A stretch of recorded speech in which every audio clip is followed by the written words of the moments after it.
ఇప్పుడు ఆ శివలింగము ఒక గుర్తు. ఏమంటే అది ఒక గుర్తు అయితే దానికి శక్తి ఏం లేదు, అది ఒక గుర్తుగా మనం పెట్టుకున్నామంతే తప్పించి అది నిజంగా శక్తివంతం కాదా అని మీరు అంటారేమో. శివలింగానికి ఉన్నటువంటి శక్తి అసలు లింగ స్వరూపంలో ఉంది. ఎందుచేత అంటే శివలింగం ఎలా ఉంటుంది, ఇలా ఉంటుంది కదా, గుండ్రంగా ఉంటుంది.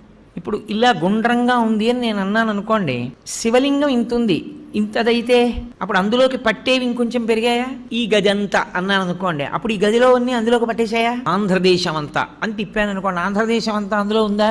అలానే తిప్పుతూ ఈ బ్రహ్మాండం అంతా అన్నాను అనుకోండి, ఇప్పుడు ఈ బ్రహ్మాండం అంతా ఎందులో ఉంది? అందులోనే ఉంది. అంతా ఎందులో ఉందో అది లింగం, అంతా ఎందులో పెరుగుతోందో, అంతా ఎందులోకి కలిసిపోతోందో అది లింగం. ఇప్పుడు పరమేశ్వరుణ్ణి యథార్థముగా సూచించుటకు గుర్తు శివలింగము. కాబట్టి కంటితో కనపడినది కాదు, ఇది సర్వవ్యాపకమైతే ఇది చుట్టుకుంటే నిజానికి దీనిలో ఈ బ్రహ్మాండమంతా ఉన్నది